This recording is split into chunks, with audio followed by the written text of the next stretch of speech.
This is Ashad Asif. I'm a second year MEd student in the Electrical and Computer Engineering program, and this is Group 34 for our ethics case. Hi, this is Gayatri Kumar. I'm in my second year of Environmental Engineering Master's program. Hi there, this is Nisarg Desai, studying in MN Civil with the Project Management first year. Hello everyone, my name is Osasek Benidu. I'm a first year ENGG program with specialization in energy and environmental engineering. Thank you. This is Ashad Asif, and I'll be presenting our case Formula One and the ethics of speed.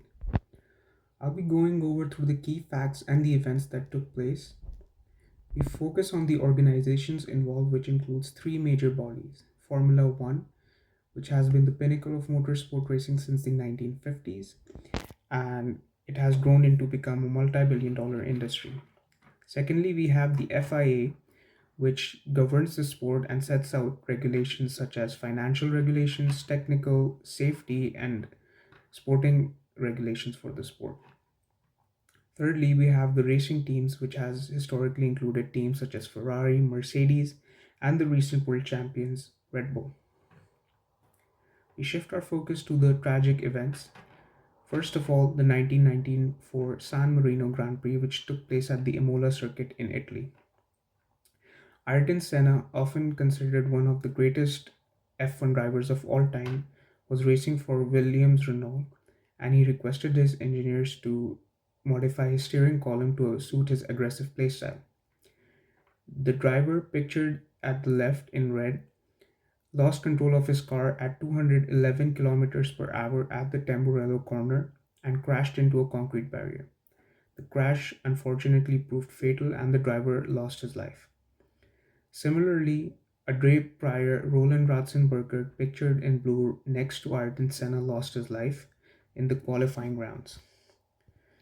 2 decades later, another tragic incident took place where Jules Bianchi, driving in poor track conditions, crashed into a mobile crane. The crash took place at turn 7, marked in red, and was aggravated by the poor track conditions and the presence of a mobile crane which was there to recover another vehicle that had slipped. Due to the FIA green lighting the race to go on, the crash proved fatal and the driver suffered head and spinal injuries, and he lost his life 9 months into intensive care.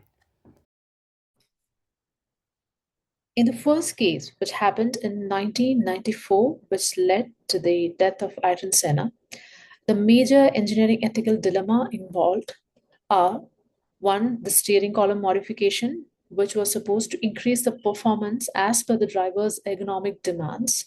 However, it ignored the structural stability of the component. Here, the major engineering ethical dilemma involved is that it's the primary duty of the engineer to ensure the stability of the product they design over the driver's request. And second comes the risk communication. Was Senna fully informed of the risk involved in the modification? That it becomes the responsibility of the engineer whether to seek an informed consent after communicating the risk or to proceed with the modifications. And third, it's also the design team's obligation to preserve the driver's safety over maximizing the performance and the entertainment value of the sport. And in the 2014 case, which led again to a death, that's of Jules Bianchi, it was decision making which is considered as an ethical dilemma involved.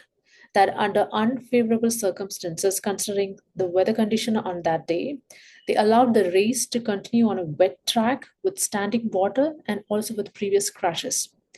The authorities should have considered whether to allow the game from a safety aspect or ignore and consider the economic value of the sport. Second is accountability, that in a complex system with multiple failures, who should be held accountable or responsible? As per the FAA's report attributed, it has partial failure attributed to the driver along with the system deficiencies. And then third, the track operation safety was another ethical issue, that the recovery vehicle was found on a live track that was a threat to the approaching drivers as well as the track workers, and it was a major ethical issue. Okay, thank you guys so far for your presentation. So for this very particular case under study, which is the Formula One incident that happened a couple of years ago, I'm tasked with the responsibility of developing the initial curiosity. So the initial curiosity, we have been able to frame the first initial curiosity, which is under engineering ethics and authenticity. As an engineer, when something is going wrong, what do we do? How do we take responsibility? The second initial curiosity that we are also looking at for this particular presentation has to do with the virtue ethics and engineering judgment. And our initial curiosity was framed under this very particular topic, which says that during unfavorable condition like the poor weather or the track hazard, as in this case the Formula One incident, to what extent can engineer or the organizers have ethical judgment over established protocol? The protocols are there, but as an engineer, how can we take control in order to save life? Thank you very much as I hand over back to the team. We found some common topics worth to discuss, which are related to the core study. These topics are technical and system accuracies and effects of leadership in decisions. These topics are elaborated in the further slides. Technical and system accuracy. It is very crucial and to be ethically followed in any organization, and its negligence can harm to the organization, such as financial losses, loss of control over system, and sometimes it is a life-threatening situation, it was in this case. So in both of the crashes, the negligence of technical check was evident. In Sena's case, one of the prime cause was last-minute modification of steering wheel column just prior to the event without proper checking and trial. Whereas in Banki's case, one of the causes of crash was incompetence of brake-by-wire system with fail preventing algorithm of car. Had these two checked properly before the race, the two talented drivers were not lose their life. So this shows the importance of ethical and proper checking of the technical accuracy. In Banki's case, the system flaw was also evident as the management allowed heavy vehicle for recovery on the track side while the cars were still passing on the racetrack. This was a failure in safety policy, and due to this, Banki's car was crashed with this safety vehicle. To avoid this type of cases, the technical checking and system implementation must be done considering the ethical value to decrease the risk and preventing severity and fatality of the human life. Another important topic is effect of leadership in decisions. When leaders are thinking ethically, they make the decisions which are right for the common man rather than profitable for themselves. On the other hand, if the leadership doesn't make policies properly and ethically, there may be the risk for the stakeholders. In both the crashes, the leadership and its policies were also the reasons.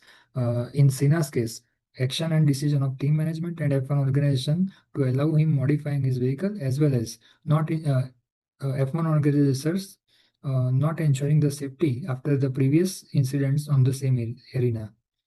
Whereas in Banki's case, other than heavy vehicle alarms, continuing the race on the wet track and forced to complete the race before dark was the main reason to crash. Thus, proper policies formed with the taking care of the ethics can be beneficial to leadership and organization, while overlooking the ethics can sometimes turn dangerous for the company. These were the references we used for our presentation. And thank you all for watching. This was Group 34.